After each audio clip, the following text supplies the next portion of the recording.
Chapter 12. Parklands. I know that young men in general do not admit of any inquiry, even from their nearest relations, into affairs of the heart. But I hope, my dear Reginald, that you will be superior to such as allow nothing for a father's anxiety, and think themselves privileged to refuse him their confidence and slight his advice.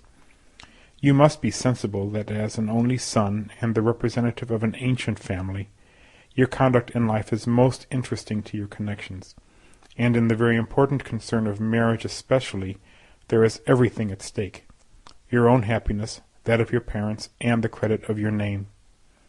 I do not suppose that you would deliberately form an absolute engagement of that nature without acquainting your mother and myself, or at least without being convinced that we should approve of your choice.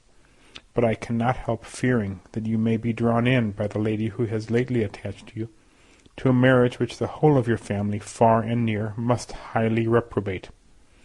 Lady Susan's age is itself a material objection, but her want of character is one so much more serious that the difference of even 12 years becomes, in comparison, of small amount. Were you not blinded by a sort of fascination, it would be ridiculous in me to repeat the instances of great misconduct on her side so very generally known. Her neglect of her husband, her encouragement of other men, her extravagance and dissipation were so gross and notorious that no one could be ignorant of them at the time, nor can now have forgotten them. To our family she has always been represented, in softened colours, by the benevolence of Mr. Charles Vernon, and yet, in spite of his generous endeavours to excuse her, we know that she did, from the most selfish motives, take all possible pains to prevent his marriage with Catherine. My years and increasing infirmities make me very desirous of seeing you settled in the world. To the fortune of a wife, the goodness of my own will make me indifferent, but her family and character must be equally unexceptionable. When your choice is fixed so that no objection can be made to it, then I can promise you a ready and cheerful consent.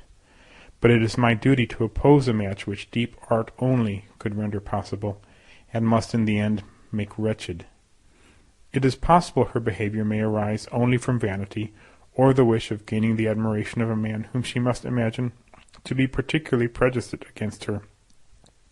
But it is more likely that she should aim at something further. She is poor, and may naturally seek an alliance which must be advantageous to herself. You know your own rights, and that it is out of my power to prevent your inheriting the family estate. My ability of distressing you during my life would be a species of revenge to which I could hardly stoop under any circumstances.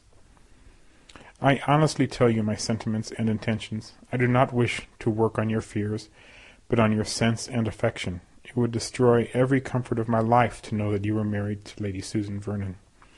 It would be the death of that honest pride with which I have hitherto considered my son. I should blush to see him, to hear of him, to think of him.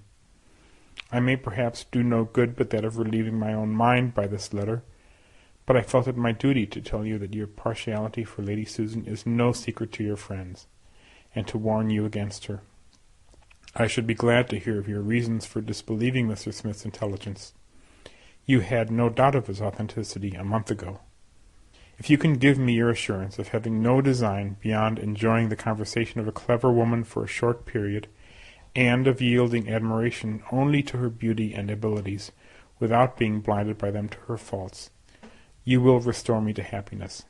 But if you cannot do this, explain to me at least what has occasioned so great an alteration in your opinion of her. I am, etc., etc., Reginald de Courcy.